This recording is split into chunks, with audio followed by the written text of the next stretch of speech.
Meu namorado me traiu com minha prima, e pagou caro por isso. Jake e eu estávamos juntos havia 3 anos. Os 2 primeiros anos foram bons, mas o último foi pura guerra psicológica. Ele começou a checar meu celular, questionar para onde eu ia, com quem eu estava falando. Ficava irracionalmente ciumento se colegas homens do trabalho me mandavam mensagens sobre coisas de serviço. Fazia piada sobre eu ser infiel na frente dos nossos amigos. Quando eu ficava chateada, ele dizia que eu estava exagerando e que pessoas culpadas ficam na defensiva. A pior parte é que eu nunca o traí. Nem de longe. Eu fui completamente fiel enquanto ele projetava em mim o próprio comportamento. Foi a Teresa quem o pegou primeiro. Ela era minha melhor amiga desde o ensino médio. Basicamente como uma irmã. Uma noite, enquanto Jake estava no trabalho, ela veio à minha casa depois que eu mencionei mais uma das acusações absurdas dele. Mostrei a ela mensagens em que ele questionava por que eu cheguei em casa 15 minutos atrasada do mercado e sugeria que eu estava encontrando alguém. Teresa ficou com uma expressão estranha no rosto e me mostrou o celular dela. O perfil de namoro do Jake estava ativo naquele mesmo dia. A bio dele dizia que ele era solteiro e estava procurando diversão. Teresa confessou que suspeitava havia semanas. Uma amiga dela tinha dado match com ele, mas o reconheceu como meu namorado pelas fotos nas minhas redes sociais. Teresa vinha reunindo provas antes de me contar porque queria ter certeza de que não era apenas um mal-entendido. Naquela noite, elaboramos um plano. Teresa criaria um perfil falso e tentaria dar match com ele para ver até onde ele iria. Teresa deu match com ele em poucas horas. Ele nem hesitou. As conversas eram nojentas. Ele disse que era solteiro, reclamou da ex-psicótica, de quem ele estava tentando terminar, mas que não entendia a indireta. Quando Teresa perguntou por que ele simplesmente não terminava, ele escreveu: ela paga metade do aluguel e faz toda a comida e limpeza. Por que abrir mão disso até eu encontrar algo melhor? Ele começou a mandar prints de conversas com outras garotas que ele também estava vendo. Nessas conversas, eles zombavam de mim. Ele me chamou de a criatura mais horrível e algo tão repulsivo para aquelas mulheres. Havia uma mensagem do Jake dizendo: eu quase tenho ânsia quando ela tenta me beijar. E alguma garota respondeu: você é um santo por aguentar ela. Eu teria ido embora há muito tempo. Jake respondeu: é complicado, mas não por muito tempo. Eu prometo. Essas mensagens eram para várias mulheres. Tudo isso enquanto ele me acusava de traí-lo. Enquanto eu cozinhava suas comidas favoritas, lavava suas roupas e tentava desesperadamente provar minha lealdade. Eu não o confrontei imediatamente. Teresa e eu decidimos que precisávamos de mais do que provas. Precisávamos de um plano. Não para nos vingar, mas para destruí-lo completamente. Nas semanas seguintes, eu fiz o papel da namorada perfeita enquanto Teresa continuava conversando com ele através do perfil falso. Eu sorria quando ele me beijava de manhã. Continuava cozinhando e lavando suas roupas. Cheguei até a pedir desculpas quando ele me acusou de flertar com o entregador que literalmente só entregou a comida e foi embora. Enquanto isso, eu estava planejando tudo. Uma noite, Jake chegou tarde em casa cheirando a um perfume desconhecido. Quando mencionei casualmente, ele ficou furioso e disse que eu estava paranoica e que talvez devesse procurar ajuda para minhas inseguranças. Disse que talvez eu estivesse deprimida, que eu não era mais a mesma ultimamente. Eu apenas sorri e pedi desculpas, enquanto mentalmente adicionava isso à minha lista de motivos pelos quais ele merecia o que estava por vir. Revisei nossas finanças. Tínhamos uma conta conjunta para as contas da casa, mas Jake também tinha sua própria conta poupança, da qual ele se orgulhava muito. Ele sempre falava sobre como era disciplinado com dinheiro, como estava economizando para o nosso futuro. Que piada! Olhando os extratos bancários, vi grandes saques nas noites em que ele dizia estar trabalhando até tarde. Restaurantes caros, hotéis, compras em lojas de presentes. Foi aí que soube exatamente onde atingi-lo, no ego e na carteira. Lembrei da minha prima Vicky. Todos sempre diziam que parecíamos muito, exceto que ela era a versão mais bonita de mim. Obrigada, família. Ela tinha o mesmo cabelo e olhos escuros que eu, mas era mais alta com um corpo melhor, como minha mãe fazia questão de lembrar. Ela foi modelo na faculdade e ainda chamava atenção por onde passava. E ela me devia um favor depois que eu a ajudei em um término muito difícil no ano anterior. Liguei para Vicky e Teresa para uma reunião de emergência e contei toda a situação. Vicky ficou furiosa por mim. Disse que o que Jake estava fazendo era abuso emocional, não apenas traição. E ela estava certa. Teresa mostrou a Vicky todas as provas que havia reunido, e Vicky não conseguia acreditar que alguém pudesse ser tão cruel enquanto fingia ser a vítima. Ao final da conversa de 3 horas, eu não estava apenas com raiva. Eu estava calculista. Fria. Pronta. Naquela noite, enquanto observava Jake mexendo no celular com aquele sorrisinho idiota no rosto, provavelmente dizendo a outra mulher o quanto eu era horrível enquanto me acusava de falar com alguém, eu tomei minha decisão. Eu tinha um plano. Algo que faria Jake se arrepender de cada palavra que já disse sobre mim. Algo que o atingiria exatamente onde mais doeria. Teresa e Vicky estavam totalmente dentro. Juntas, íamos lhe ensinar a lição da vida dele. Primeira atualização. Nosso plano parecia coisa de filme de assalto, só que era real e eu estava vivendo aquilo.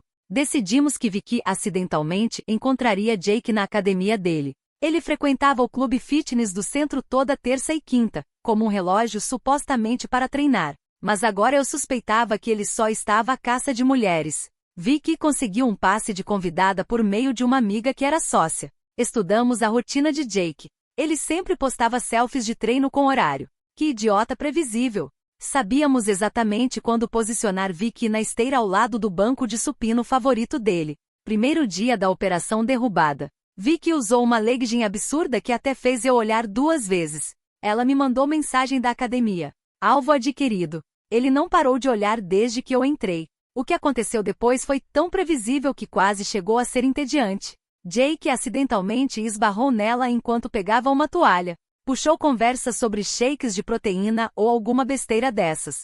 Pediu o número dela para trocar dicas de treino. Naquela noite, ele já estava mandando mensagens para ela. Sentei no sofá com Vicky lendo cada mensagem. Meu estômago estava embrulhado. Teresa trouxe vinho e comida, insistindo que precisaríamos de combustível para a guerra psicológica que estava por vir. As mensagens eram exatamente o que se esperava. Elogios sobre como ela era em forma. Pergunta se ela era solteira. Sugestões para tomarem um shake de proteína juntos algum dia. Aqui está o detalhe crucial. Jake não fazia ideia de que Vicky era minha prima. Parecíamos semelhantes, mas não de forma óbvia, a menos que alguém estivesse realmente prestando atenção. E Jake não prestava atenção em mim havia muito tempo.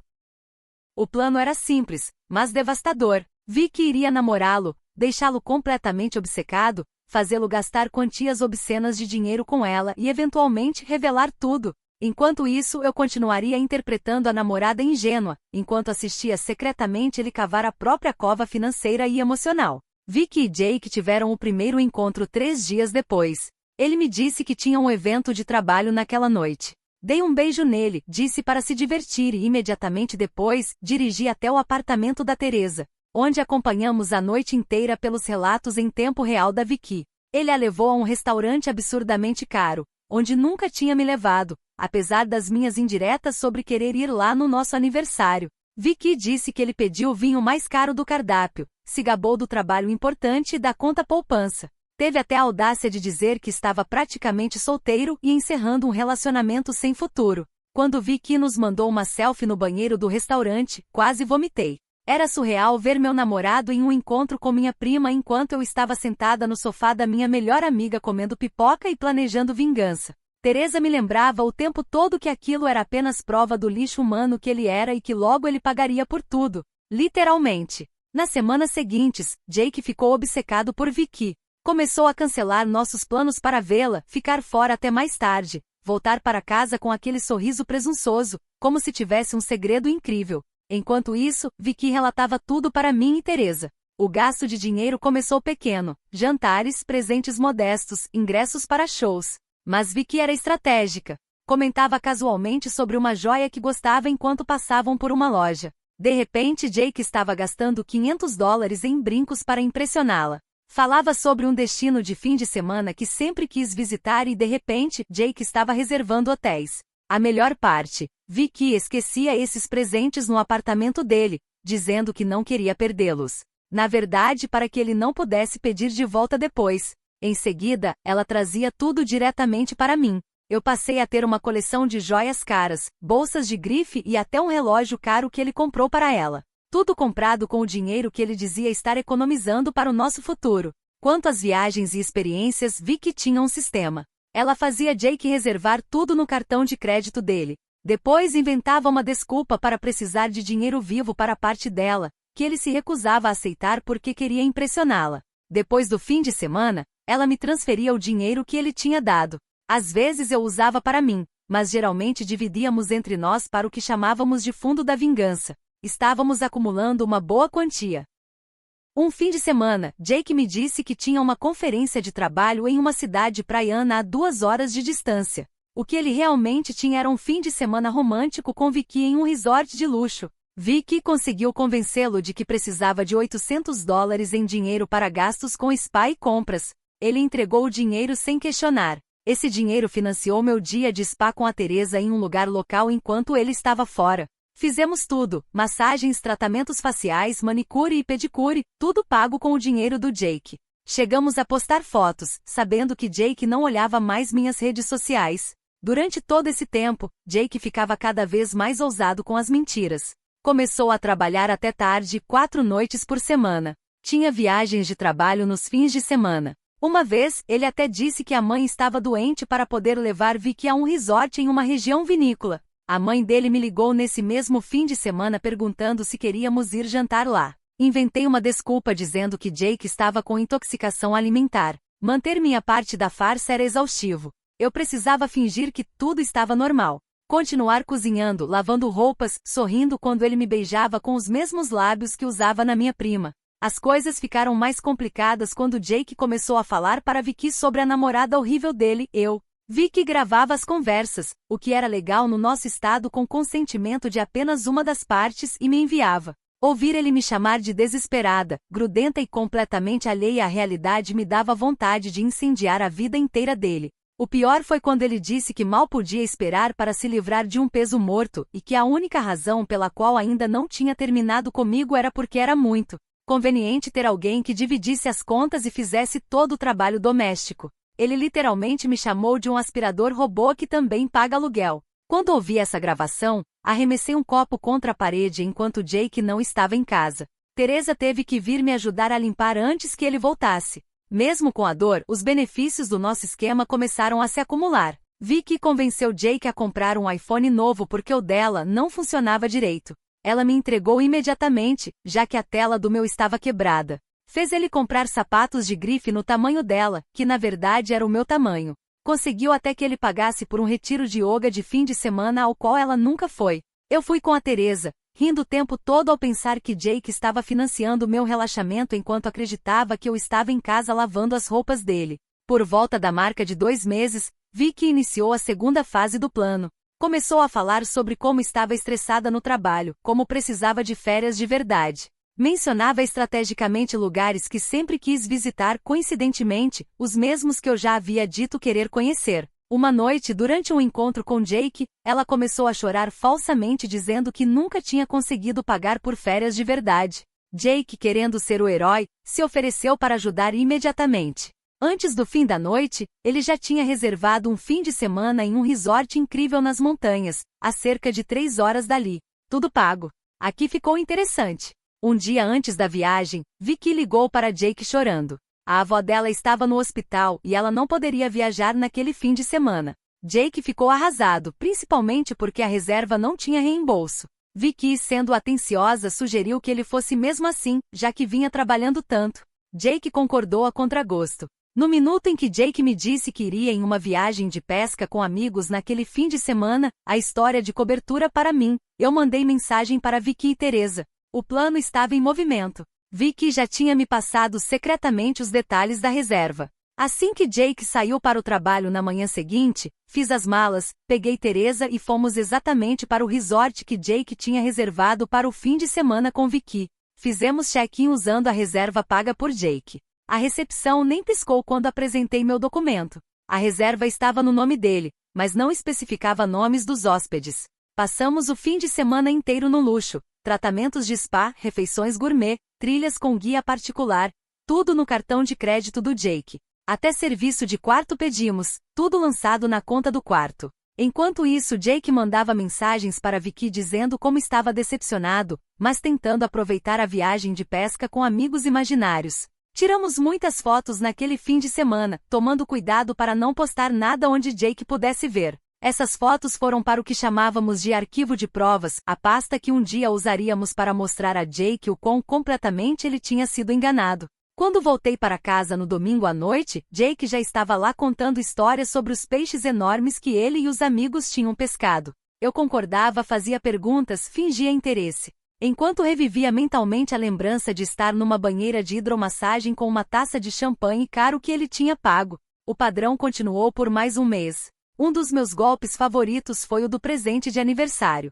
Vicky comentou que o aniversário da melhor amiga estava chegando e que queria dar algo especial, mas estava sem dinheiro. Jake imediatamente se ofereceu para ajudar. Acabou comprando uma bolsa de grife caríssima que Vicky escolheu e que ela prontamente me deu de presente de aniversário. O meu aniversário era na semana seguinte. Usei aquela bolsa em todo lugar, inclusive em encontros com o Jake. Ele chegou a elogiar uma vez, dizendo que parecia cara. Eu apenas sorri e disse que a Teresa tinha me dado. Tecnicamente não era mentira. A conta poupança dele estava minguando. E ele começou a reclamar comigo sobre despesas inesperadas no trabalho e sobre como talvez precisássemos apertar os cintos por um tempo. A audácia. Enquanto isso, do ponto de vista dele, as coisas entre Jake e Vicky estavam ficando sérias. Ele começou a falar em apresentá-la aos amigos, talvez até à família. Vicky desviava com habilidade, mantendo-o na distância perfeita, perto o suficiente para continuar gastando dinheiro com ela,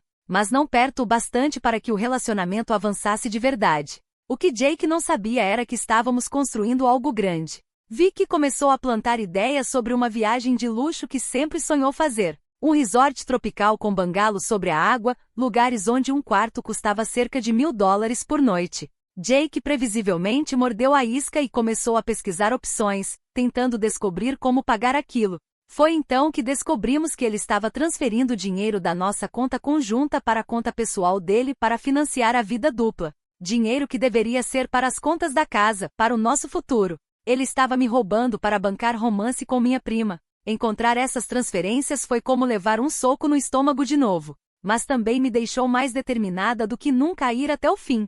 Quando o terceiro mês do nosso esquema chegou ao fim, Jake estava planejando essa viagem extravagante. Esvaziando a poupança com depósitos e comprando malas novas e roupas tropicais ridículas. Mal sabia ele que tudo isso levava à fase final do plano. Mas ainda não era hora de fechar a armadilha. Ainda tínhamos pelo menos mais um mês para fazê-lo pagar, literalmente.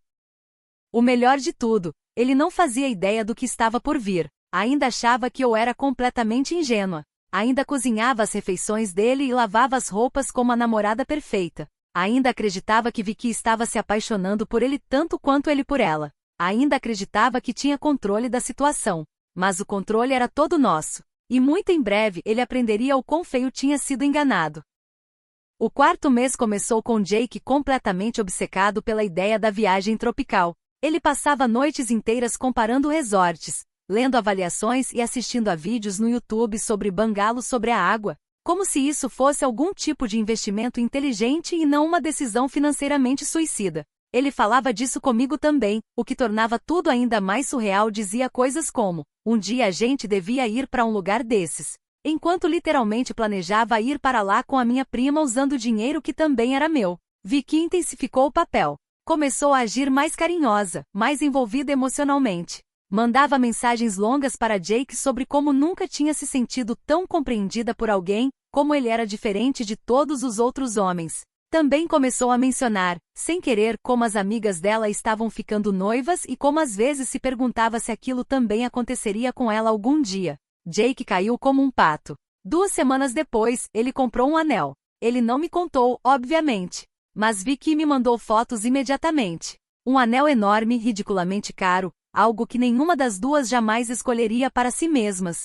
Jake gastou uma quantia absurda, parcelada em tantas vezes que dava até vergonha. Ele estava oficialmente se afundando. O plano era simples, deixar ele planejar tudo. A viagem, o pedido, o futuro imaginário. Quanto mais ele investisse emocional e financeiramente, maior seria a queda. Jake começou a agir estranho em casa. Mais nervoso, mais ausente, como se estivesse sempre pensando em outra coisa.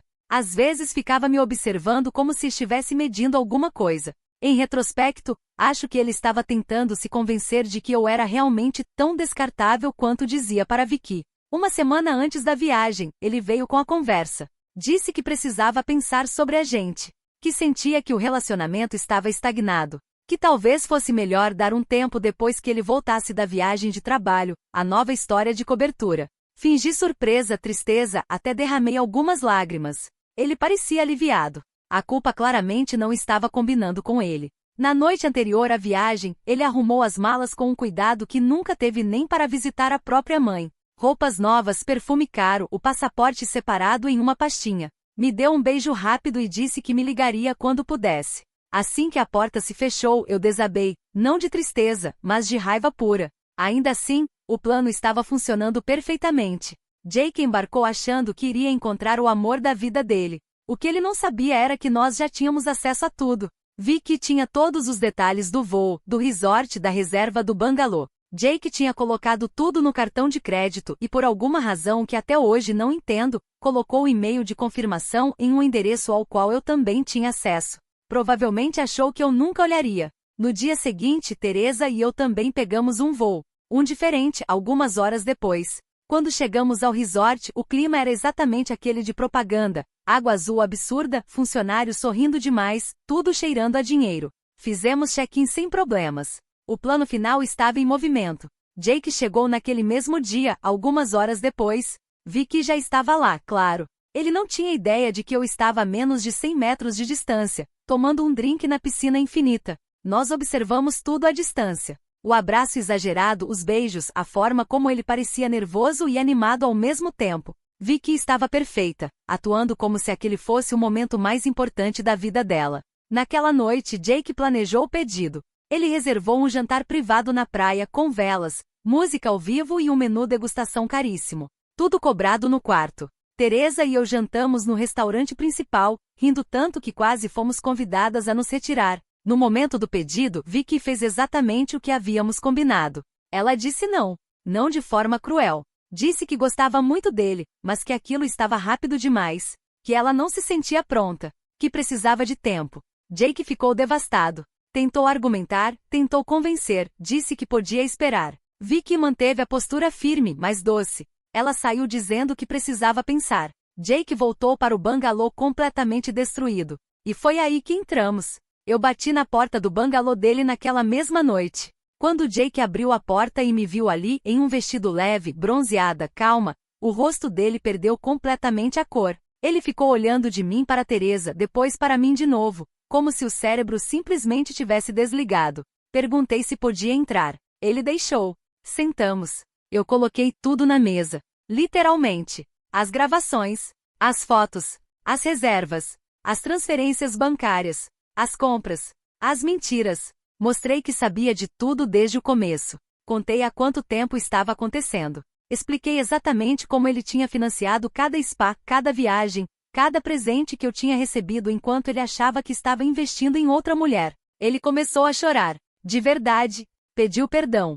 Disse que tinha cometido um erro. Disse que ainda me amava. Disse que vi que tinha confundido ele.